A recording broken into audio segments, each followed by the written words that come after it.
El día de hoy eh, vamos a hablar sobre el enfoque de la patología biliar desde el enfoque del internista al gastroenterólogo. Este es un tema bastante común del día a día, del quehacer del internista, del médico general y del cirujano, donde hay algunas dudas y vacíos que uno ve que se cometen a diario en el quehacer médico. Por esa razón, por ese motivo, fue que me motivé a trabajar este tema en la noche de hoy. Esta es una frase bien interesante. Ya hacia inicios de nuestro tiempo, de nuestra era, año 30 antes de Cristo, Cicerón decía, la evidencia es la más contundente de las demostraciones. Y nosotros como internistas estamos bien familiarizados con esa expresión, con esa frase. Cada día, en los tiempos modernos, nosotros en nuestro quehacer del médico nos tenemos que basar en lo que dice la evidencia, en lo que la evidencia demuestra. Y precisamente, como decía Cicerón, la evidencia es la más contundente de las demostraciones. No es lo que yo piense, no es lo que a mí me digan, no es lo que me digan de generación en generación, sino lo que la evidencia demuestra que es lo mejor para nuestros pacientes. Nos vamos a enfocar durante esta charla en la eh, guidelines sobre el manejo de la colangitis y de la colecistitis aguda.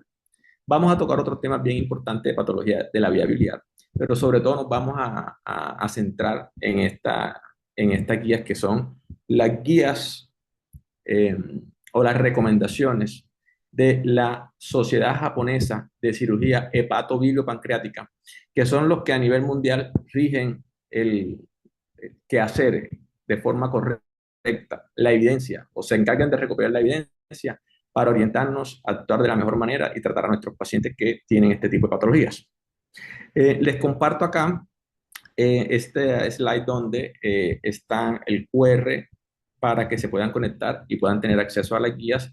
Vamos a trabajar con las guidelines de 2007, 2013, 2018. No demora y salen las últimas, pero todavía no se han actualizado. En todo caso, están bien vigentes y vamos a trabajar durante esta jornada con este material. Estas imágenes son bien dicientes. Precisamente, eh, Prometeo le robó el fuego a los dioses del Olimpo y se lo entregó a la humanidad. Como castigo, Zeus lo envió al Cáucaso y, qué más pertinente, lo ató a una piedra, en este caso serían las piedras de la vía biliar, y luego envió un águila que lo torturara y le picoteara, le comiera el hígado. Entonces me pareció muy pertinente esta diapositiva, esta imagen para la charla de hoy. Antes que nada vamos a hablar de la anatomía. Eh, Esto es un recorder y simplemente para que tengamos claro de qué estamos hablando. Aquí se ve claramente dónde está el hígado, se ven los conductos hepáticos derecho e izquierdo, el hepático común, donde se une el cístico, el colédoco, donde llega a la papila mayor, se une con el conducto pancreático, conducto de Wilson, en la ampolla de Batra, y llegan a la pared posteromedial en la segunda porción duena. Aquí tenemos la vía biliar extrahepática más detallada. Y entramos en materia. Colecistitis aguda. Por definición, la colecistitis aguda se define como la inflamación de la pared de la vesícula generando dolor en cuadrante superior derecho del abdomen. Eso es lo que uno encuentra en los libros. Pero en la práctica clínica lo que se ve es un malestar en el epigastrio, típico de dispepsia. Así simplemente puede aparecer, hombre, que sí, puede aparecer el dolor en el hipocondrio derecho y todo lo demás, sí. Pero en el 60-70% de los casos lo que hay es un malestar a nivel del epigastrio, que se puede asociar a fiebre, leucocitosis, usualmente debido a los obstrucción de un cálculo en el conducto cístico o en el colédoco. También puede ser producido por parásitos, daño directo por medicamentos, infecciones, isquemia, desórdenes de la motilidad, enfermedades del colágeno y reacciones alérgicas. tenemos todo plenamente identificado el diagnóstico de colecistitis acalculosa. O sea, no todas las colecistitis agudas son por problemas con cálculos. El 90% se puede asociar a colelitiasis, pero también hay un 10% incluso que puede estar asociado o se puede presentar como colecistitis acalculosa. La colecistitis alitiásica se observa usualmente en pacientes críticamente enfermos. En cuanto a la fisiopatología, ¿qué es lo que ocurre? Hay un éxtasis biliar por cualquier etiología, las que ya mencionamos. Esto genera un daño en la pared de la vesícula a nivel de la mucosa, con una liberación de unas enzimas intracelulares que genera la activación de la cascada de la inflamación, y esto va a inicialmente a ser el disparador de la colecistitis aguda. En cuanto a su estadio patológico, se pueden clasificar en varias etapas. Una primera etapa que es la colecistitis edematosa, donde vemos que puede haber un líquido intersticial con dilatación de los capilares de la pared de la vesícula, con edema de la misma, pero sin cambios histológicos importantes. Hay una segunda etapa de colecistitis necrotizante que ocurre después del tercero al quinto día, donde ya la vesícula, la pared de la vesícula tiene unos cambios edematosos con áreas de hemorragia y necrosis.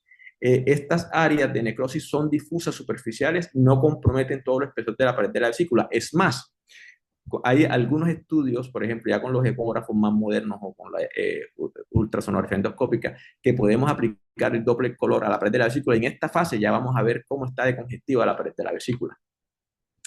En cuanto a la tercera etapa, que ocurre entre los días 7 y 10, vemos que ya hay una infiltración en la pared de la vesícula por parte de los leucocitos, hay necrosis y áreas de supuración y hay presencia de excesos intraluminales. Posteriormente se da una cuarta etapa, que es la que se produce después de la aparición de repetidos ataques de colecistitis leves y la colecistitis crónica, que como su nombre lo indica, es la repetición en el tiempo del cuadro descrito histológico. Histológicamente se observa una invasión de neutrófilos de la pared acompañada de la infiltración por células inflamatorias y se da la fibrosis. La colecistitis acalculosa, que es una forma especial de colecistitis aguda, es la que se presenta, como ya hemos mencionado, sin presencia de cálculos. La santo-granulomatosa se caracteriza por el engrosamiento santo-granulomatoso de la pared de la vesícula, y aumento de la presión dentro de la vesícula debido a cálculos y rupturas de los senos de Rokitansky-Asko. Estos senos de Rokitansky-Asko son los que aparecen entre los pliegues de la mucosa de la vesícula, que incluso algunas veces los ecografistas los confunden como pequeños pólipos, pero realmente son esas formaciones de pseudopliegues que se forman en la pared interna de la vesícula, en la mucosa de la vesícula.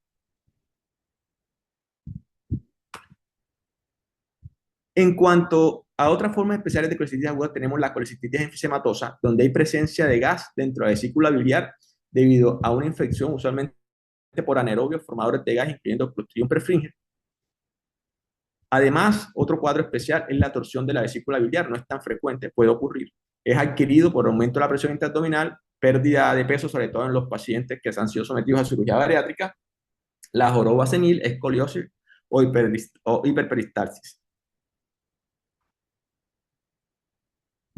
En cuanto a algunos tipos de complicaciones que ocurren en la vesícula, es importante resaltar la perforación de la vesícula biliar, que usualmente es una complicación grave, la colecistitis aguda, o puede aparecer también como complicación a otro tipo de lesiones traumáticas o tumorales, y se presenta por consecuencia de la isquemia y necrosis de la pared de la vesícula, generando un escape de bilis al peritoneo y produciendo y generando una peritonitis por esta causa.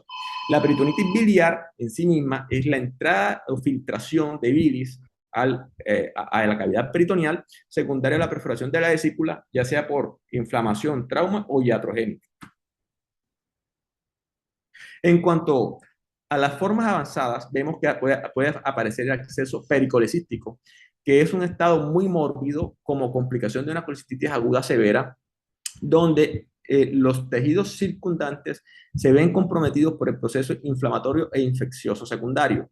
La fístula biliar, que se puede dar entre la vesícula y el duodeno después de un episodio de colecistitis aguda, generalmente origina o se desencadena por un cálculo que se impacta, choca contra la pared, llega hasta el duodeno, se fistula miniaturiza, este cálculo incluso podría migrar al duodeno y hay casos descritos de obstrucción mecánica del tracto digestivo a nivel del intestino delgado por un síndrome que se llama síndrome de Bourret, donde hay una obstrucción del tracto digestivo como consecuencia de un cálculo que ha migrado al intestino delgado por esta vía, usualmente por formación de fístulas.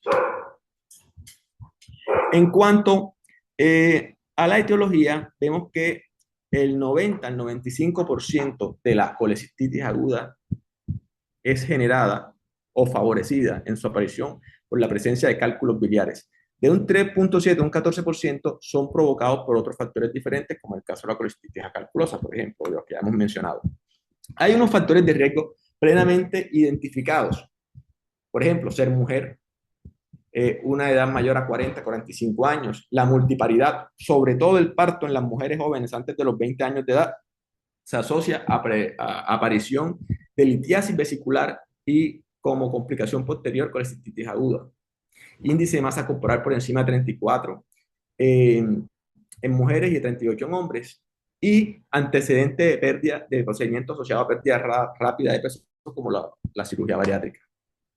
En cuanto a las manifestaciones clínicas, tenemos el dolor típico en cuadrante superior derecho, abdominal, pero sobre todo en epigastrio, como ya les mencionaba. Se puede asociar a fiebre, a ictericia, a náuseas, a vómito. Tenemos todos, desde la semiología, cuando la vimos en los primeros semestres de nuestras carreras de médico, que está el signo típico de Murphy, que es un dolor a la palpación profunda. En el cuadrante superior derecho, en la línea medio clavicular, se le pide al paciente que haga una inspiración profunda y se interrumpe la inspiración a consecuencia del dolor que genera el contacto de la mano exploradora por debajo del reborde costal derecho o reborde del hígado con la vesícula, es signo de Murphy positivo, tiene una sensibilidad menor del 20.5%, pero una especificidad del 87.5%. En cuanto a las imágenes diagnósticas, una alternativa muy útil desde siempre y ahora más es la ecografía, la ultrasonografía. Definitivamente la ecografía en los tiempos modernos viene siendo al internista lo que desde siempre ha sido el fonendoscopio, y esto que sea una motivación para todos los que están en esta charla de que tienen o deben preocuparse por formarse en ecografía, no solamente para este tipo de diagnósticos, para el seguimiento del paciente crítico o en la consulta de nuestros pacientes. Realmente es una herramienta muy útil, incluso en la mayoría de las segundas especialidades o subespecialidades de la medicina interna. Hoy por hoy prácticamente que es obligatorio aprender algo, así sea mínimo, de la realización de ecografía, y esta no es la excepción. Vemos que tiene una especificidad del 80%, 88% y una sensibilidad del 50%, que es lo que hay que hallamos nosotros en la ecografía, que es muy fácil de ver, de evidenciar. Es engrosamiento de la pared de la vesícula más allá de 3 milímetros de grosor. Se puede ver incluso el edema con el signo de doble pared en la vesícula, la pared de la vesícula, y el signo ecográfico de Murphy con una sensibilidad del 80% y una especificidad del 99%. Lo cierto es que es operador dependiente, pero es un examen fácilmente reproducible, de muy fácil acceso, fácil de aprender y que está al alcance de todos nosotros. Les reitero que sea esta una motivación más para motivar a todos los internistas o médicos generales. Hoy por hoy es muy fácil aprender ecografía y es una herramienta muy útil para nuestro quehacer diario. Tenemos otros estudios un poco más profundos que nos dan algo más de detalle anatómico, como es la tomografía, donde vamos a ver una distensión vesicular, engrosamiento de la pared de la vesícula, aumento de la densidad de la grasa, puede haber fluido pericolecístico, edema subseroso, y puede haber alteración, alta atenuación de la bilis en la vesícula biliar. Ahora bien, entrando en materia, como les comentaba al principio, ya desde las guidelines del 2013, de las guías de Tokio, se hablaba y se ponía muy claro cuáles son los criterios diagnósticos para colecistitis aguda. Y este tema es bien importante porque de aquí en adelante esto lo vamos a ver todos los días y vamos a hablarlo muy, muy seguido con nuestros grandes amigos, los cirujanos generales. Y esta es una de las patologías que a mí me sacan bastante sonrisa con los cirujanos, porque a veces pareciéramos que los internistas, los gastroenterólogos, éramos más atrevidos, por así decirlo, entre comillas, que los cirujanos, y a veces nos toca como empujarlos para que operen y tal. Entonces es bueno tener claros todos estos criterios que están bien descritos en estas guidelines, y está paso a paso definido qué es lo que se debe hacer en cada escenario. Entonces, desde el 2013 ya las guías de Tokio hablaban de los signos locales de inflamación, de los signos de respuesta inflamatoria sistémica y de los hallazgos imagenológicos. Entonces, dentro de los signos locales de inflamación tenemos plenamente definido el signo de Murphy, dolor o masa en cuadrante superior derecho. Dentro de los signos de respuesta inflamatoria sistémica, fiebre, proteína C reactiva elevada, leucocitosis. Y dentro de los hallazgos imagenológicos, cualquier estudio imagenológico, sobre todo por ecografía, sugestivo de colecistitis aguda. Entonces, la sospecha diagnóstica se da con cualquiera de los ítems del A o del ítem B, y el diagnóstico definitivo con un ítem A más un ítem B más un C. O sea, en resumen, datos clínicos, datos paraclínicos y datos imagenológicos. Uno de cada uno de ellos nos hace diagnóstico de la colecistitis aguda. Ya en la guía de Tokio del 2018 se refrenda esto y se profundiza aún más, donde se le da alto valor a los signos locales de inflamación, a los signos de respuesta inflamatoria sistémica y a los hallazgos imagenológicos. En cuanto a los diagnósticos diferenciales de colecistitis aguda, tenemos que tener en cuenta el diagnóstico de pancreatitis aguda, apendicitis, enfermedad seropéctica, dispepsia, síndrome intestinal irritable, desórdenes funcionales, disfunción del esfínter de Oddi, neumonía derecha, abscesos intraabdominales, víscera perforada, síndrome coronario. Realmente tenemos un libro de medicina interna y un libro de cirugía de Schwartz a la mano, pero realmente no es tan difícil como lo se presenta en esta slide. Hay que tener sensibilidad clínica y coherencia en el momento de atender al paciente, y fácilmente se va a llegar al diagnóstico de colecistitis aguda. Es importante, una vez tengamos el diagnóstico de colecistitis aguda, establecer el índice de gravedad de esta, para en consecuencia tomar decisiones terapéuticas para nuestro paciente. Entonces, ya desde la guidelines del 2013 y refrendado por el 2018, se clasificaba en 3 grados la colecistitis aguda. Entonces tenemos la colecistitis aguda grado 3 o gravedad 3, clasificación grado 3 de su gravedad, que es aquella que presenta disfunción orgánica de uno o más órganos.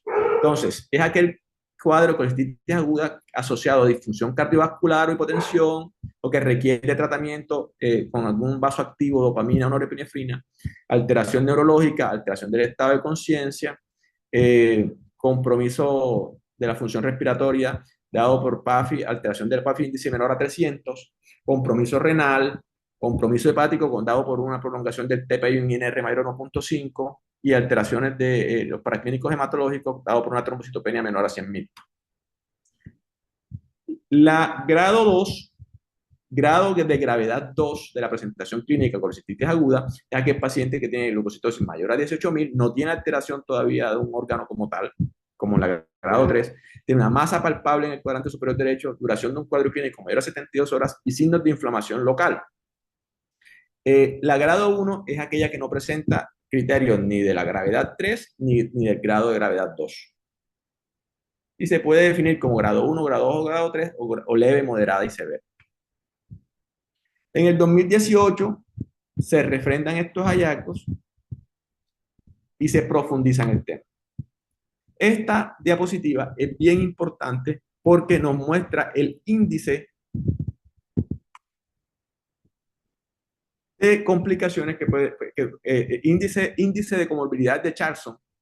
Este índice de comorbilidad de Charlson es una herramienta que se nos resalta mucho en la guideline del 2018, donde le asigna un valor numérico a ciertos compromisos patológicos o antecedentes que tenga el paciente. Por ejemplo, si tiene enfermedad vascular periférica, le asigna un punto; si tiene demencia, un punto; si tiene cualquiera de estos ítems que estén en el tercio superior de la slide, le asigna un punto. Si tiene hemiplegia, o si tiene algún tumor sólido o leucemia, le asigna 2 puntos. Si tiene una enfermedad hepática severa o moderada, le asigna 3 puntos. Si tiene un tumor metastásico, le asigna 6 puntos. Entonces, esto es bien importante porque este índice de comorbilidad de Charlson se asocia mucho al pronóstico de este tipo de pacientes, y dependiendo de la suma de de esto, lo que nos dé al aplicar el índice de comorbilidad de Charlson, nosotros podemos orientar lo que vamos a hacer con nuestros pacientes, considerándose un índice bajo por debajo de 2, un índice alto por encima de 6 y un intermedio entre 2 y 6. Además de esto, a todos nuestros pacientes, además de aplicarle el índice de comorbilidad de Charlson, le vamos a aplicar la evaluación del sistema de clasificación de estado físico de la Sociedad Americana de Anestesia, el ASA. Son bien conocidos por nosotros, donde está ASA 1, ASA 2, ASA 3, ASA 4, ASA 5 y ASA 6. Esto es bien importante porque ya tenemos entonces el diagnóstico, que es lo primero que le hacemos a nuestro paciente, ya tenemos el diagnóstico con colecistitis aguda, tenemos el grado de severidad, si es grado 1, grado 2 o grado 3 leve, moderada, severa, tenemos el índice de comorbilidad de Charlson y tenemos que aplicarle también esta cuarta escala que es el ASA, ¿verdad? El ASA-SP. Con todas estas herramientas en la mano, el diagnóstico, el índice de clasificación de Charlson, el ASA y el grado de severidad, ya nosotros nos vamos a enfocar qué hacemos ahora con nuestro paciente. Y ahí es donde viene la discusión con nuestros grandes amigos los cirujanos. Entonces, ¿qué hacemos? Tratamiento médico, tratamiento quirúrgico. En cuanto a esto, vemos primero, y es bien importante saber que los gérmenes que se asocian a colecistitis aguda son las enterobacterias. Son los gérmenes mayormente asociados a los cultivos de la vesícula biliar. Aquí tenemos coco gram positivo, tenemos enterococo, tenemos E. coli. Bueno, la recomendación para la toma de cultivos de la vesícula biliar o de la bilis y hemocultivos se da en todos los pacientes con colecistitis aguda grado 2 o grado 3.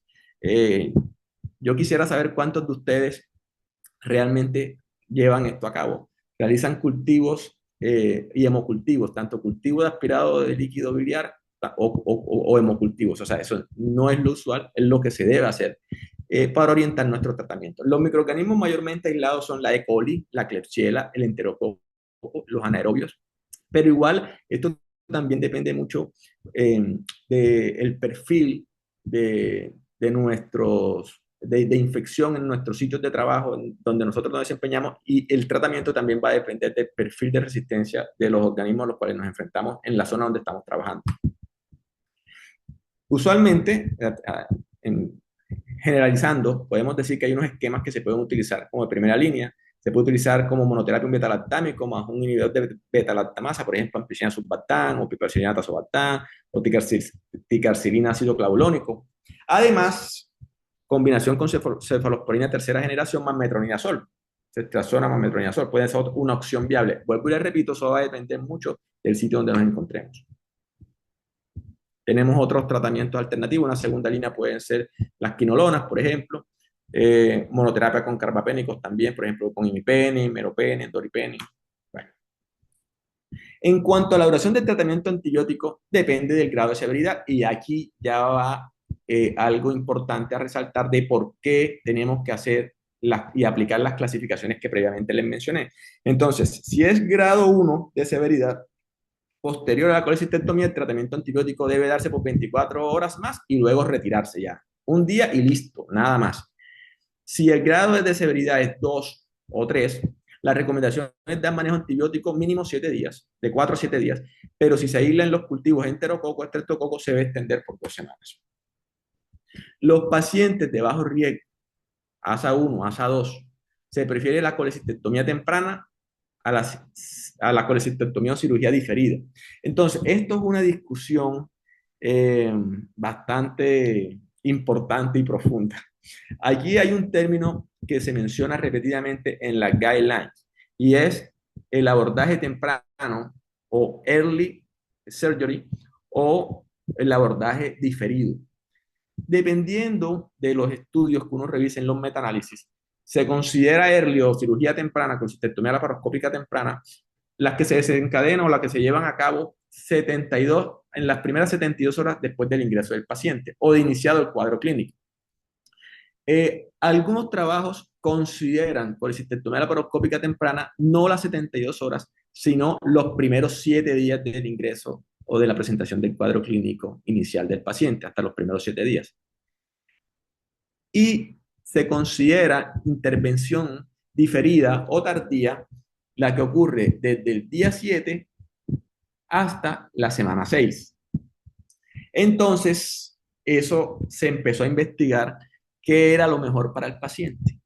Si una intervención temprana, una colecistectomía laparoscópica temprana o una intervención tardía. Ustedes dirán, el doctor Inve está hablando de colecistectomía laparoscópica, ¿por qué no abierta? Bueno, sí se puede hacer abierta, pero ya está demostrado, y así lo evidencia la literatura mundial y el análisis de datos, que los pacientes a quien se les realiza colecistectomía laparoscópica tienen una recuperación más rápida y una estancia mucho menor, casi de un 50% menos a los pacientes con colecistectomía abierta. Entonces, es preferible siempre que se pueda realizar la colecistectomía laparoscópica a la ruta abierta, por esa razón. Y ahora, adelantándome un poquito, ¿qué es lo correcto hacer? Intervención temprana, colecistectomía laparoscópica temprana o diferida.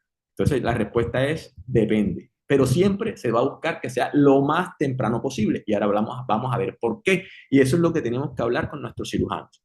Entonces, los pacientes con alto riesgo ASA3, ASA4, ASA5, se recomienda la aproximación inicial no quirúrgica con terapia con antibiótico terapia y reposo intestinal.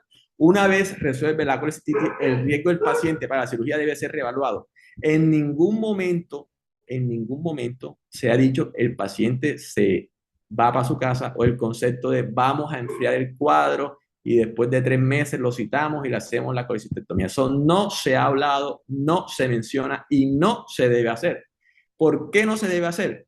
Porque entre el 6% y el 23% de los pacientes a quien se les hacía ese manejo, que ya eso no se hace, podían presentar reagudizaciones de su cuadro clínico. Es decir, podrían presentar episodios repetidos de nuevas colecistitis agudas más severos que el episodio índice, el episodio inicial, que ponían en riesgo la vida de los pacientes. No solamente eso, sino que estos pacientes que hacían estas repeticiones en el tiempo de estos episodios de colecistitis aguda, el proceso inflamatorio, la necrosis, la fibrosis que se producía, hacía mucho más difícil la cirugía de forma diferida que si se hubiera hecho lo antes posible.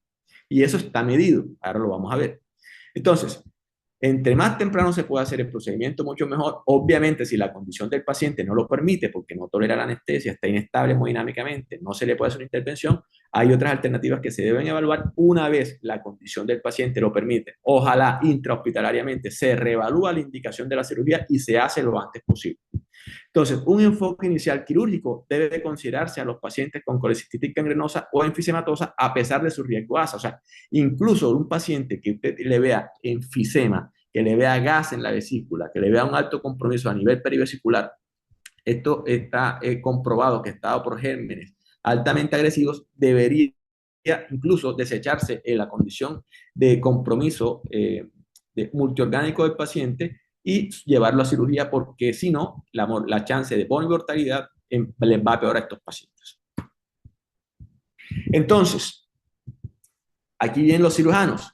¿Pero cómo así? O sea, ¿cómo así que no es lo mismo operar un paciente con un grado de severidad grado 1 leve, que es aquel paciente que solamente tiene dolor, que tiene la ecografía, la edema de la vesícula, se diagnostica la colecistitis aguda, pero es un paciente menor de 40 años, no tiene ninguna otra implicación y es un paciente que se puede operar? Obviamente ese paciente va a hacer una cirugía más fácil que un paciente que esté infartado, que esté con soporte vasoactivo, que tenga compromiso neurológico, que tenga trastornos de la coagulación. Entonces los cirujanos empezaron a preguntarse, y no en Colombia, no en Cartagena, vayan a creer ustedes, esto fue a nivel de Europa, Asia, Japón, allá donde se desarrollaban las guidelines, en Estados Unidos, qué poder hacer en esta situación, porque era una situación desventajosa incluso desde el punto de vista legal. Por ejemplo, en Estados Unidos era muy usual que los familiares o los pacientes, una vez pasado el episodio, demandaran si había una complicación quirúrgica. Entonces, ya para el 2017 en Parkland se idearon un sistema de graduación donde buscaban, o lo que se busca es predecir con este índice, con esta escala, determinar cuáles son los pacientes que iba a ser más difícil operar, ¿verdad? Y una vez definido este riesgo de dificultad o de posibilidad de que se presentaran complicaciones quirúrgicas, eh, comunicárselo al paciente, comunicárselo a los familiares y decirle, mire, no es que no le vamos a operar a su paciente porque tenga alto chance de complicación la cirugía, porque se vaya a hacer la cirugía muy difícil. No, no, eso no es. Es que le estamos diciendo antes de que tiene alto chance de que su cirugía sea muy difícil, vamos a intentar entrar por la paroscopia, es muy probable que la cirugía termine en cirugía abierta, pero si no se le hace esto al paciente, la probabilidad de que el paciente se complique o muera es más alta. En ningún momento se dice o se utiliza esta escala para decir vamos a diferir al paciente 3 meses, 6 meses, vamos a darle tratamiento y vamos a ver qué sucede. No, esa no es la idea de la escala, o sea, no es sacarle el quita al paciente. Es decir, se puede complicar, va a ser más difícil el abordaje, va a ir más fibrosis, va a sangrar el paciente, pero se le va a hacer la intervención, entre otras cosas, porque cuando se hizo el análisis estadístico de los resultados de estas cirugías, se determinó que lo que se prolongaba era el tiempo de la cirugía, que sí, que de pronto las colecistectomías laparoscópicas terminaban en mucho mayor porcentaje en este tipo de pacientes en cirugías abiertas, pero la mortalidad del paciente se mantenía igual, incluso menor que si se difería en el tiempo. Entonces, por esta razón, esta herramienta, este índice de Parkland, esta escala de Parkland, es muy útil para los cirujanos para incluso servir de defensa ante una situación legal, ante un tribunal, ante un juzgado, donde ellos no que le van a sacar quita al paciente porque no se debe hacer eso, pero sí hay una evaluación prequirúrgica donde ellos pueden decir qué cirugía va a ser un poco más complicada. Entonces se tiene en cuenta la apariencia normal de la vesícula, si presenta o no presenta adherencias, si hay presenta adherencias mayores en el cuello, si hay presencia de perforación o no. Aquí hay unos componentes que se pueden determinar tanto antes como intraoperatoriamente. Entonces, en cuanto al flujograma, de acuerdo al grado, ya sabemos, les repito, esto es muy importante que lo tengamos claro y si tenemos esto claro en esta charla me doy por bien servido. Primero, el diagnóstico es fácil de hacer. Segundo, ya tenemos el diagnóstico de colitis aguda, determinar el grado de severidad. Tercero, establecer el índice de comorbilidades. Cuarto, el riesgo anestésico del paciente. Y quinto, ya esto es para el cirujano, además nosotros los podemos ayudar, los podemos motivar, le podemos decir que opera al paciente, le aplicamos la escala de Parkland. Entonces, una vez ya tengamos el grado de severidad, en esto, ¿qué es lo que tenemos? Definimos que nuestro paciente tiene colecistitis aguda, grado 1, grado leve. Este paciente, lo ideal es hacerle una intervención, una colecistectomía laparoscópica lo más temprano posible. Se puede iniciar tratamiento antibiótico que se prolonga hasta máximo 24 horas y se da de alta.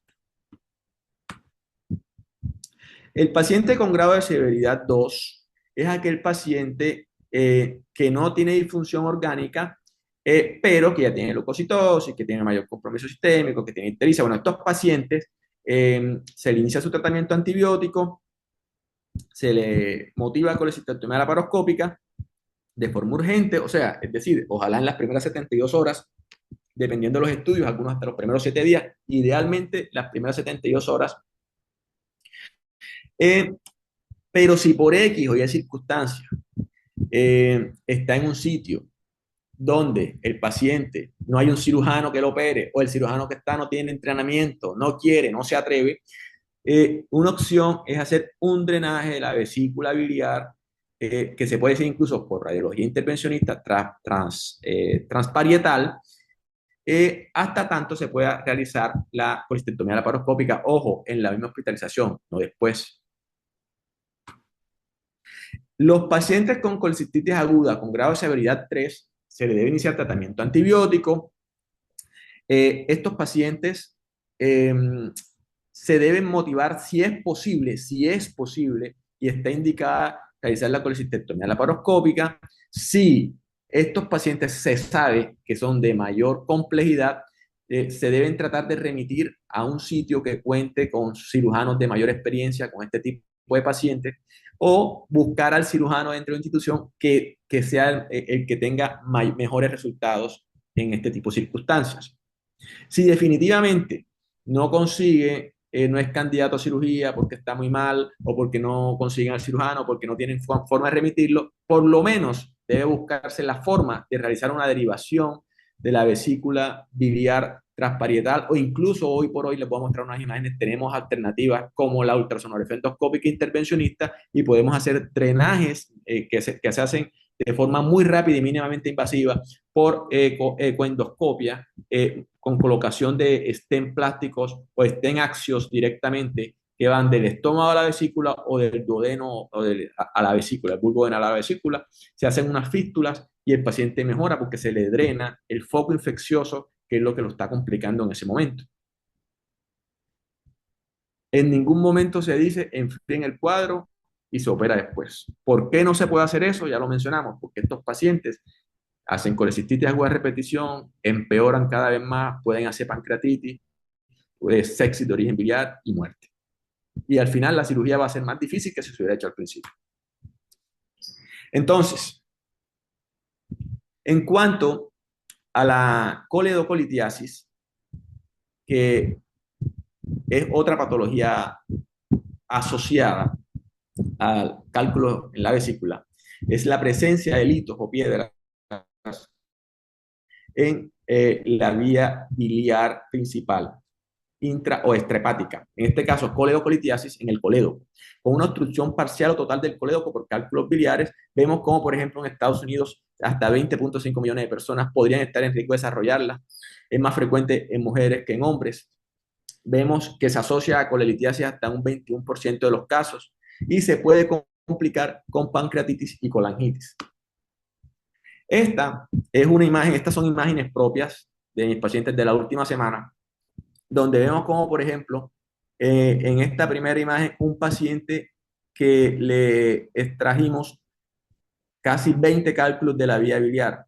Aquí lo tenemos. Esta es la imagen de este mismo paciente cuando le realizamos la CEPRE, la colangiopancreatografía retrógrada endoscópica, que no es más que la combinación de una endoscopia con rayos X, con fluoroscopia, y vemos con medio aplicación de medio de contraste en la vía biliar, se avanza una guía, se avanza un papilótomo, se inyecta medio de contraste y vemos cómo está francamente dilatado el colédoco. Aquí lo comparamos fácilmente porque el duodenoscopio, que es esto que tenemos acá, tiene un diámetro de 12 milímetros, la vía biliar no debe ser mayor de 4 milímetros y vemos cómo esta vía biliar está casi al doble, o sea, está casi en 20 milímetros de diámetro. Entonces, ¿y por cuál es la causa? Obstrucción por cálculo, y no tiene uno, tiene un montón, parece un saco de piedras, aquí como lo ven ustedes. Acá está esta otra imagen, y acá vemos cuando intervenimos, sacamos estos cálculos del colédoco y al final le colocamos un stent a nuestro paciente, un stent biliar plástico. Si ustedes ven acá, este paciente ya le habían realizado una colecistectomía hace muchos años, 10 años atrás, y aquí están los clips de la cirugía previa. En estas imágenes que están acá arriba, podemos evidenciar este mismo paciente que se le hizo una colangioscopia con un equipo de alta tecnología, que es el colangioscopio, que puede ser marca Spyglass o Lancet, donde entramos con una cámara directamente a la vía biliar, tanto extrahepática como intrahepática, vemos los cálculos y los cálculos más grandes los destruimos por medio de esta sonda con un láser, que es el láser Olmium, que es el mismo que utilizan los urólogos para producir litofragmentación láser de los cálculos en las vías urinarias. Bueno, nosotros también utilizamos esa misma tecnología acá en la vía biliar. Este paciente le aplicamos todas estas herramientas, se le hizo la CEPRE, se le hizo la colangioscopia, se hizo litofragmentación con láser y le pudimos al final limpiar la vía biliar con excelentes resultados. Entonces, dentro de las manifestaciones clínicas tenemos la colangitis aguda, pancreatitis, acceso hepático, cirrosis biliar, colangitis esclerosante secundaria también puede aparecer. Entre los diagnósticos diferenciales es importante tener en cuenta que no toda obstrucción de la vía biliar, toda colestasis de la vía biliar es producto de un cálculo en la vía biliar o de una colecistitis aguda o una coledocolitiasis o una colangitis. No, hay que tener en cuenta en mente otras cosas como el diagnóstico, sea de cabeza de páncreas, ampuloma, sea de la vía biliar, como colangiocarcinoma, sea de la vesícula biliar. Hay otras etiologías no tumorales, como por ejemplo las intraluminales, estenosis benignas de la vía biliar, quistiatídico, ascaridiasis, hay compresiones extrínsecas como pancreatitis crónica, pseudoquistes, incluso metástasis ganglionares en el hilio hepático o alrededor de la vía biliar, que pueden estar causando obstrucción del colédoco. Este es otro paciente de hace 10 días donde nos consultan supuestamente porque el paciente tenía una coledocolitiasis, porque la colangioresonancia había dicho que tenía una imagen compatible, aquí la vemos, con una coledocolitiasis. Realmente entramos a hacer procedimiento de la CEPRE, no hay CEPRE diagnóstica, las CEPRE siempre son terapéuticas por el riesgo que implican para el paciente de complicaciones. Se considera el procedimiento endoscópico más complejo que hay la realización de la CEPRE, o sea, requiere un alto entrenamiento. Entonces, le entramos acá y vemos que sí, había una dilatación del tercio medio y tercio proximal del colédoco y de la vía biliar intrahepática, eh, generada por una estrechez indeterminada de la segunda porción del tercio medio y del tercio octal del colédoco. Muy parecido a lo que estaba ocurriendo acá en la colangioresonancia, pero acá en la colangiografía con mucho más detalle. ¿Qué hicimos con este paciente? Procedimos a realizar una colangioscopia, spyglass, la vía biliar, y encontramos esta lesión en el tercio medio del colédoco. Se tomó biopsias, se procedió inicialmente a colocar un stent biliar plástico para drenar la vía biliar y este paciente que inicialmente tenía 20 de bilirrubinas, bajó las bilirrubinas a 8. Posteriormente vemos en la tomografía que ya había compromiso periganglionar, ganglionar pericoledociano, que estaba generando compresión del colédoco tercio medio distal también. Y aquí vemos cómo cuando se le colocó la prótesis biliar, el stent biliar plástico, el paciente empieza inmediatamente a drenar la bilis. El paciente mejora, las bilirrubinas bajan a 8 y posteriormente este paciente le colocamos un stent mucho más paliativo, que fue un stent biliar, un stent biliar metálico expandible no recubierto. Este es un video de lo que hacemos nosotros. Realmente tenemos múltiples alternativas. La primera pantalla es el colangioscopio, la segunda pantalla es el endoscopio para la CEPRE, esta pantalla es la fluoroscopia. Y aquí estamos tomando las biopsias con el colangioscopio.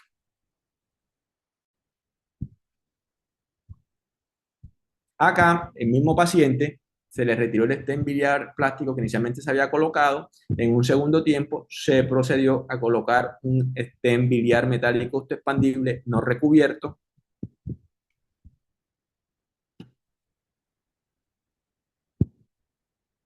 Ahí está colocado.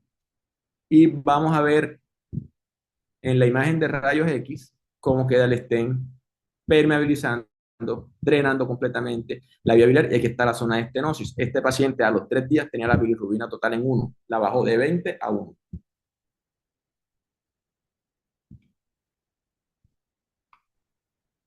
Acá están las imágenes, inicialmente estaba con su stent biliar plástico colocado previamente, después acá cómo queda cuando se retira el stent biliar plástico, se procede a colocar el stent metálico expandible no recubierto y acá vemos cómo se ve la imagen endoscópica del duodenoscopio. Entonces tenemos múltiples alternativas.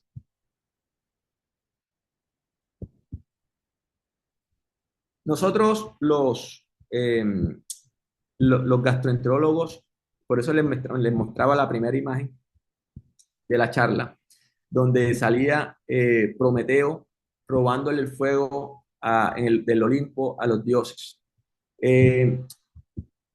Nosotros los gastroenterólogos consideramos que nosotros somos Prometeos y el fuego que le robamos a los cirujanos fueron la endoscopia. La endoscopia realmente, si somos estrictos en la norma, parece una herramienta más del cirujano que del internista. Pero nosotros los internistas la hemos sabido explotar y desarrollar bastante. Y como les mostré previamente en los videos y las imágenes, nos da múltiples opciones. El endoscopio es para nosotros como nuestro tercer brazo, la pinza de biopsia es para nosotros como nuestra tercera mano y la ecografía es para nosotros como nuestro tercer ojo. Y espero motivarlos con esta charla para que la ecografía sea el tercer ojo de todos los internistas, de todos los médicos que estén conectados hoy y se motiven a aprender de ecografía porque tiene amplia utilidad en el manejo de todos los pacientes, de la gran mayoría de las patologías hoy día. Listo. En cuanto a la conducta a seguir, vemos que es lo que tenemos que ver con nuestros pacientes. Si el paciente En el abordaje preoperatorio, eh, tenemos que definir si vamos de ser menos invasivo a más invasivo. Por ejemplo, si no tenemos un abordaje endoscópico, vemos cómo podemos aliviar los síntomas, ¿no? La ictericia, el dolor, evaluamos la parte serológica, nos ayudamos con los paraclínicos, evaluamos el diámetro de la vía biliar, tenemos herramientas como la ecografía, la resonancia nuclear magnética, la tomografía. Ya con abordajes más terapéuticos podemos utilizar, por ejemplo, realizar ultrasonografía endoscópica, que hoy por hoy la ultrasonografía endoscópica después de la CEPRE es el gold estándar, nos permite tener imágenes muy precisas de la vía biliar, de la cabeza, del páncreas, de todo el sistema biliopancreático. Y la ultrasonografía endoscópica no es más que un ecógrafo conectado a la punta de un endoscopio que puede ser de utilidad diagnóstica o terapéutica, y nos puede ser muy útil para evaluar este tipo de pacientes. Tenemos la colangiopancreatografía retrógrada endoscópica, como ya les mostraba, y tenemos otras alternativas como la ecografía intraductal o la colangioscopia, que ya también le mostré videos de colangioscopia con Spyglass o con método LASIK. Otras alternativas intraoperatorias puede ser la cirugía como tal, la colangioscopia intraoperatoria o la ecografía laparoscópica. Entonces, ¿qué tenemos que tener en cuenta que pueden presentar nuestros pacientes? Pueden presentar un patrón colestásico. O sea, todos tenemos claro que la colestasis está dada no por la elevación en sí misma de la bilirrubina como tal, porque puede tener múltiples causas, pero sí más bien está asociada a la lesión de las células de los canalículos biliares con liberación de sustancias intracitoplasmáticas como la GGT y la fosfatasa alcalina. Fosfatasa alcalina o GGT elevada es lo que se asocia a colestasis. Eso para que lo tengan muy presente. Potencialmente debido a coledocolitiasis en este escenario. Hay patrón de citolisis, sí puede haber una elevación de la transaminasa que es moderada, no es un patrón de citotoxicidad o de hepatitis virales, pero sí puede haber una elevación leve a moderada de transaminasas. La bilirrubina total se puede elevar también y se ha asociado con un predictor directo. La ecografía abdominal tiene una alta sensibilidad de colelitiasis del 96%, coledocolitiasis 50%. ¿Por qué se baja para la coledocolitiasis? Porque hay una porción del tercio medio y tercio distal del colédoco que queda por detrás del duodeno y que no es fácil de ver con la ecografía convencional transabdominal. Entonces, por esa razón, nos perdemos. Cosa diferente pasa a la ultrasonografía endoscópica, donde podemos evaluar el 100% de la longitud del colédoco y es que prácticamente que el gol estándar o por hoy, más que la colangioresonancia, para definir patologías del colédoco, de la cabeza del páncreas, nos permite tomar biopsias y demás. Entonces, acá podemos ver la correlación que existe entre el diámetro del colédoco y la presencia de cálculos. Solo tener en cuenta que después de los 60 años, por cada 10 años de edad, el colédoco crece 1 milímetro. Después de la colecistectomía, el colédoco puede crecer hasta 2 milímetros. Que en condiciones normales el colédoco mide de 0 a 4 milímetros de diámetro, que si está entre 4 y 6 milímetros, hay una probabilidad de 9.4% de que haya una coledocolitiasis, pero si está por encima de 10 milímetros de diámetro el colédoco en un cuadro, en contexto de un paciente con coledocolitiasis, la probabilidad es que tenga un 50% de coledocolitiasis. O sea, si entre más mayor sea el diámetro del colédoco, mayor será la probabilidad de que tenga coledocolitiasis en la ecografía abdominal. Bueno, listo. Entonces, según las guidelines 2018, las guías de Tokio, aquí vemos que tenemos unos predictores directos de coledocolitiasis. Esto fue publicado también en la Revista Mundial de Gastroenterología, donde vemos que hay unos predictores fuertes y unos predictores débiles para coledocolitiasis. Los predictores fuertes es que usted vea en la ecografía, que no es buena para ver la ecografía transabdominal normal, que no es buena para ver la totalidad del colédoco, y usted ve un cálculo del colédoco, o sea, eso es sensibilidad, especificidad 100%, o sea, tiene un cálculo del colédoco, tiene coledocolitiasis, tiene que ir a CEPRE. Está la colangitis ascendente, eso es una urgencia, de las pocas urgencias que tenemos nosotros en gastroenterología, como puede ser el sangrado varicial o el cuerpo extraño. Bueno, la colangitis ascendente es una de ellas por el riesgo de muerte del paciente. Y una bilirrubina mayor a 4 miligramos por decilitro. Están los criterios fuertes, que es dilatación de la vía biliar en la ecografía, ya les decía por qué.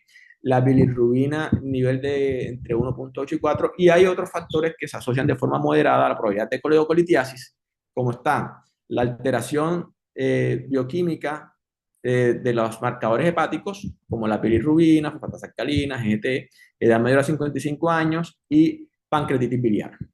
Entonces, con un solo predictor, con un solo indicador muy fuerte, tenemos diagnóstico coledocolitiasis. Pero también con dos de los fuertes o con un fuerte o uno moderado, ya puede ser considerado intermedio, y si es solamente lo moderado, es riesgo bajo. Esa clasificación es importante, ¿por qué? Porque también nos marca el rumbo, el camino que debemos seguir terapéutico con nuestros pacientes. Si es alto riesgo de coledocolitiasis, tiene que ir a CEPRE sí o sí. Si es riesgo intermedio, bueno, depende de dónde nos encontremos. Lo ideal sería hacerle una ultrasonografía endoscópica bilopancreática o en su efecto no es tan buena, pero la alternativa sería hacer una colangioresonancia, dependiendo de lo que nos sale en la colangioresonancia, si se confirma el diagnóstico de coledocolitiasis va a CEPRE o si no, el paciente se descala a manejo médico. Y si es de bajo riesgo, el paciente simplemente se va a manejo médico y ya. La aparición de la CEPRE en el escenario de la endoscopia y en el manejo de la coledocolitiasis y de la colangitis cambió el pronóstico de estos pacientes desde el punto de vista de la mortalidad y los resultados quirúrgicos. Antes de la década de los 80, que fue cuando apareció la CEPRE, estos pacientes terminaban con la vía biliar literalmente abierta por cirugía general. Estos pacientes tenían un muy mal pronóstico, esa cirugía les iba bastante mal. No sé cuántos de ustedes habrán tenido la oportunidad de ver un asa de Chen o una hepato y una anastomosis. Cada vez más anecdótica verla, menos frecuente. Pero la CEPRE realmente cambió el rumbo, cambió el camino, cambió la patología y gracias a Dios apareció esa alternativa para tratar a los pacientes. Y del año 85, 89 hacia acá, cuando la CEPRE se popularizó en el mundo, ya acá llegaron a Latinoamérica después de 95, del 2000 hacia acá, estos pacientes realmente tuvieron un mucho mejor pronóstico. Entonces, ¿qué es lo que tenemos que evaluar nosotros? La probabilidad de cálculos en la vía biliar. Entonces, si la probabilidad es bajo, como ya les decía, estos pacientes van a colecistectomía laparoscópica porque estamos hablando del contexto de pacientes que tienen cálculos en la vesícula, entonces tienen que ir a colecistectomía laparoscópica. No es necesario hacerle una colangiografía, una CEPA. Si tienen riesgo intermedio, de acuerdo a los predictores que ya les mostraba previamente, estos pacientes o pueden ir a colecistectomía laparoscópica con una exploración intraoperatoria de la vía biliar, o lo ideal sería hacerle una UCE o una ultrasonografía endoscópica bilopancreática. Si no cuenta con la ultrasonografía endoscópica bilopancreática, que ya les decía que es un ecógrafo en la punta de un endoscopio, bueno, podemos utilizar la colangioresonancia. Dependiendo del resultado que encontremos aquí, vemos si el paciente va a cirugía, va a CEPRE o qué le hacemos. Si es alto riesgo, el paciente de una va a CEPRE. Como les decía, no hay CEPRE, no hay colangio, pancreatografía retroendoscópica diagnóstica. Son siempre terapéuticas. ¿Ya?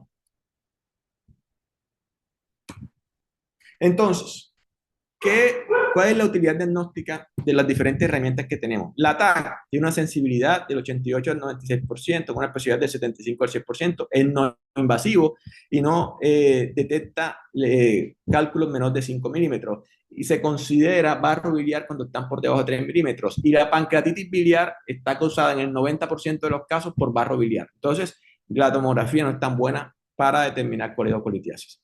La colangioresonancia mejoró un poco el tema, una sensibilidad del 85 al 92%, con una especificidad del 93 al 97%. Vemos que está indicada cuando se considera que no queremos ser invasivos y se considera un riesgo intermedio y es menos sensible que la ultrasonografía endoscópica biliopancreática y es difícil que pueda evaluar cálculos menores de 6 milímetros. La CEPRE, ya sabemos que no es diagnóstica, la CEPRE es terapéutica por los riesgos implícitos del procedimiento en sí, como el riesgo de sangrado. Hasta el 20% de los pacientes que van a hacer a CEPRE pueden hacer una pancreatitis post-CEPRE, o pueden tener perforaciones, o bueno, se pueden morir, o muchas cosas. Entonces, la CEPRE se hace cuando hay que hacerla. Entre otras cosas, se complican los pacientes que se le hace CEPRE que no tenían indicación de CEPRE. Esos son los que más se complican. Hay un trabajo publicado, que fue mi trabajo de tesis de gastroenterología, donde examinamos un montón de pacientes que le hicimos CEPRE y vimos y llegamos a estas conclusiones que les estoy compartiendo. Lo pueden buscar, está publicado. Entonces, como les decía, hasta, aquí dice un 11, pero hasta incluso hasta un 20% pueden hacer complicaciones de pancreatitis post-sepre. Entonces, se hace cuando hay que hacerla, cuando el paciente realmente se beneficia del procedimiento, que hay que drenar la vía biliar o que hay que hacer la extracción de los cálculos. La ultrasonografía endoscópica bilopancreática, esto ya le decía, para nosotros en nuestro tercer ojo, nos permite poner el ecógrafo directo ahí al ladito a 1 milímetro de la vía biliar, nos permite evaluar la vía biliar en su totalidad, nos permite tomar biopsia si queremos. Bueno, es una gran alternativa. Está la intraductal, que es una CEPRE con una mini sonda que se introduce en el colédoco, también la podemos utilizar. Está el ultrasonido laparoscópico, que también es otra alternativa, que es más invasiva, y la colangiografía intraoperatoria, que es otra alternativa. Acá, bueno, de lo que les hablaba, esto es aquí estamos haciendo ultrasonografía endoscópica bilopancrática. En cuanto al tratamiento, eh, ¿qué es lo que se debe hacer? O sea, tenemos que hacer, ya se definió que es coledocolitiasis, debemos explorar, drenar la vía biliar, en lo posible extraer esos cálculos cuando se puede en el primer tiempo, si no programarlo para una colangioscopia, litotripsia con láser o electrohidráulica, bueno, pero si no, por lo menos drenar la vía biliar y colocar un stent biliar, y bueno, ya por lo menos resolvemos la urgencia. Eh, Estos pacientes se les sugiere siempre realizar una esfinterotomía biliar endoscópica, que muchas veces hasta un 50% de los casos de coledocolitiasis puede estar asociado a otitis fibrosa, entonces con la dilatación o con la esfinteroplastia con balón o con la esfinterotomía biliar endoscópica estamos resolviendo gran parte del problema. ¿En qué consiste la técnica de la CEPRE? Es un endoscopio que no tiene visión, no tiene la cámara en la punta como tal, frontal, no es la visión frontal, sino de visión lateral.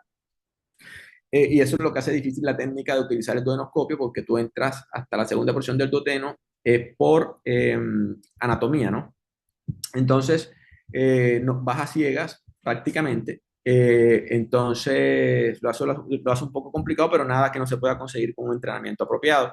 La técnica consiste en una combinación de imagen endoscópica con rayos X e instrumental específico para analizar, entrar, ingresar a la vía biliar.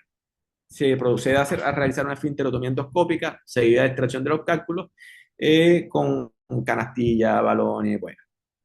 La tasa de éxito de la esfinterotomía biliar endoscópica es superior al 90%. Pueden haber complicaciones, como ya lo mencionamos.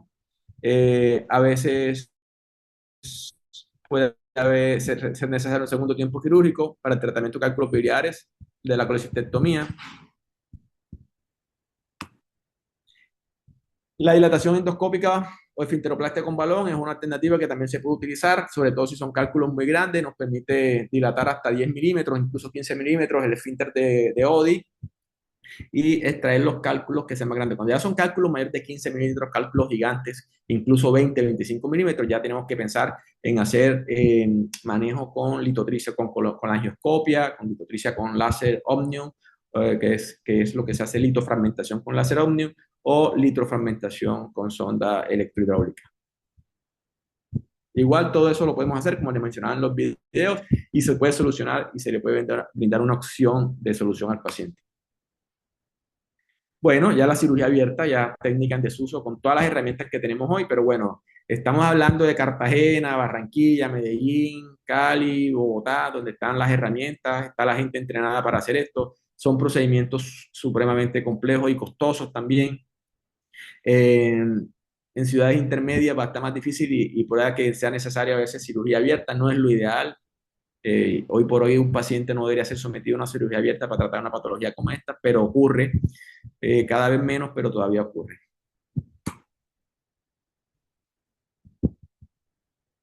Tenemos otra opción, por ejemplo, la litotricia eh, eh, con ondas de choque, como la que se utilizaba previamente, por ejemplo, por los urólogos, ya también casi en desuso.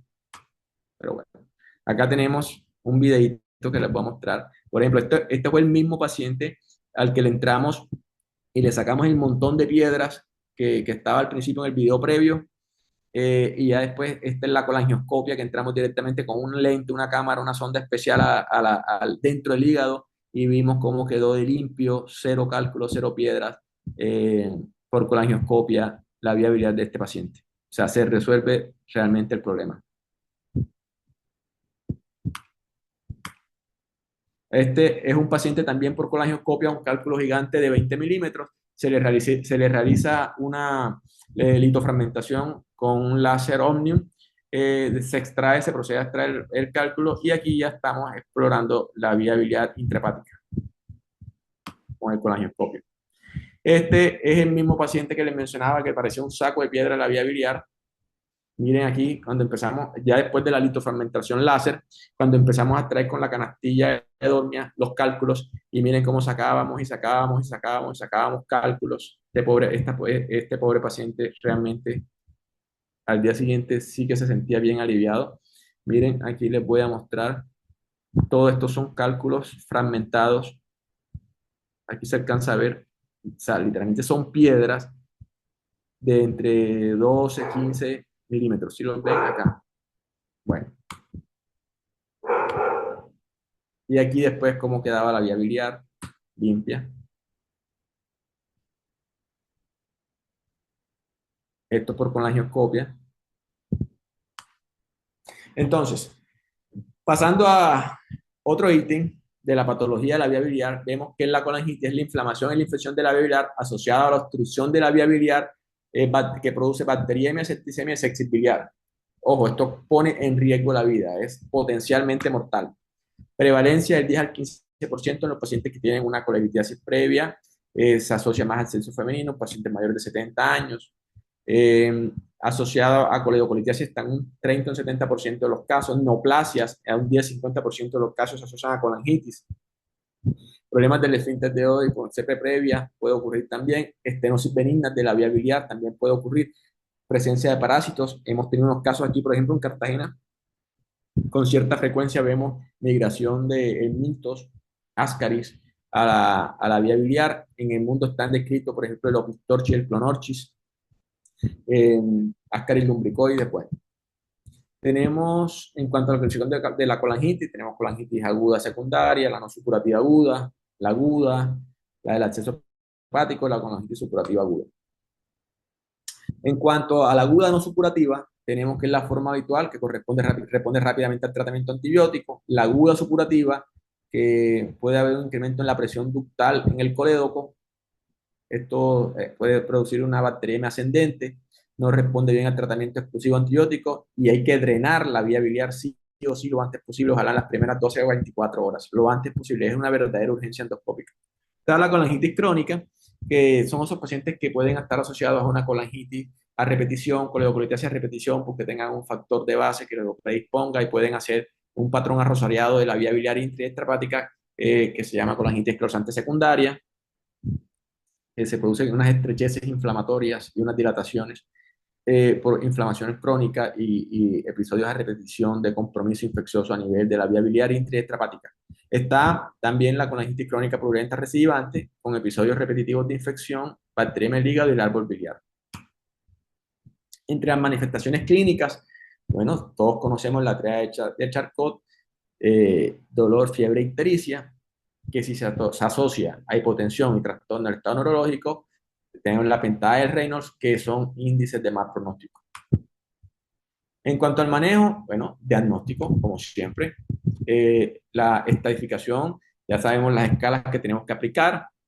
Tenemos que en este también explica la escala de severidad, aplica el índice de comorbilidad de Charson, el riesgo ASA, y la definición ya con todas estas herramientas de manejo médico, manejo quirúrgico. Lo mismo, tenemos las guidelines de Tokio que nos orientan al manejo en nuestros pacientes, muy parecido a lo que acontecía con el tema de la colestitis aguda, donde tenemos en cuenta en el ítem A la inflamación sistémica, en el B la síndrome de colestasis y en el 3 la imagen. Entonces la combinación de datos clínicos, imaginológicos y de colestasis y datos sistémicos, con eso un ítem de cada uno nos hace el diagnóstico. Entonces, vemos la relación que existe entre cada una de ellas, por ejemplo, la inflamación sistémica asociada a fiebre, la manifestación clínica, los paraclínicos, elevación de bilirrubina, fosfatasa alcalina, transaminasa y los hallazgos imagenológicos nos orientan mucho al diagnóstico. Entonces, ¿cuándo son útiles los métodos cuán útiles son los métodos de imágenes en colangitis? Pues la tomografía nos puede ayudar, la ultrasonografía endoscópica nos puede ayudar, la colangioresonancia nos puede ayudar, e incluso una ecografía nos puede ayudar. Importante tener en cuenta la escala de severidad, lo mismo, grado 3, grado 2 y grado 1, donde el grado 3 es donde hay un compromiso de uno multiorgánico, un órgano o multiórganos, grado 2 cuando son solo alteraciones de paraclínicos y la clínica, y grado 1 cuando no cumple criterios ni de grado 3 ni de grado 2. Aquí vemos el flujograma, el flujo de acción, el curso de acción en la infección biliar aguda. ¿Qué es lo que tenemos que hacer? Primero, hacer el diagnóstico, la sospecha clínica, medir las constantes vitales, establecer el diagnóstico, evaluar las otras enfermedades en nuestro paciente. Si es un paciente que tiene un diagnóstico, una colangitis aguda o una colitis aguda, evaluar la severidad en nuestro paciente de compromiso de la enfermedad actual, evaluar su estado general. Ahí definimos si el paciente está muy mal y no contamos con un sitio de experiencia, con ciudadanos de experiencia, ver si lo transferimos a otro sitio o si hacemos la línea de tratamiento y ya manejo que hemos venido hablando de acuerdo a las guías de Tokio 2018. De acuerdo con la colangitis y la colecitis. Entonces aquí estamos lo que habíamos hablado, el manejo va a depender del grado de severidad, va a depender del riesgo del paciente y de las comorbilidades. Y esto, a forma de resumen, siempre es bien importante tener en cuenta y tener muy claro estos criterios que hemos mencionado tanto para coledocolitiasis, colecistitis aguda, colangitis, síndromes neoplásicos obstructivos de la vía biliar. Siempre lo más importante es olvidar ese concepto de enfriar el cuadro. Eso no se debe hacer. Siempre tener en mente en este tipo de pacientes el abordaje temprano, ojalá en las primeras 72 horas, siempre que sea posible, máximo una semana dentro de la misma hospitalización, a no ser que la condición clínica del paciente no lo permita, pero no dejar el paciente ahí. Hay que drenar ese acceso, esa inflamación hay que resolverla, esa obstrucción hay que resolverla por lo menos con una derivación de la vía biliar en caso de colangitis o con un drenaje transparietal de la vesícula en caso de una colitis aguda severa, o por lo menos considerar también una opción de ser posible de un drenaje por ultrasonografía endoscópica biliopancreática intervencionista. Lo que no se puede hacer es dejar al paciente a enfriar el cuadro. Ese concepto no existe en la medicina, no se debe aplicar, no está bien hacerlo. Entre otras cosas porque los pacientes, como les decía, regresan peor a como se fueron, se pueden morir, pueden hacer una pancreatitis, pueden hacer una agudización de una colecistitis, pueden repetir la colangitis y se pueden morir. Y si no hace nada de esto, el paciente no presenta nada de estas complicaciones, cuando lo vayan a operar, la fibrosis que se ha perpetuado en el tiempo por toda toda la cascada de la inflamación que ha durado 2, 3, 4, 5, 6 semanas, 7 semanas o más tiempo, va a ser más difícil de abordar quirúrgicamente a estos pacientes. Entonces, por horario de hoy es abordaje temprano para estos pacientes lo antes posible, resolver el problema cuando se pueda. Y si no se puede, resolver la urgencia, drenar la vía biliar y posteriormente evaluar en la misma hospitalización para hacer un abordaje definitivo. Muchas gracias. Para mí ha sido un gusto compartir con ustedes esta charla y bueno, espero poder acompañarlos en próximos eventos.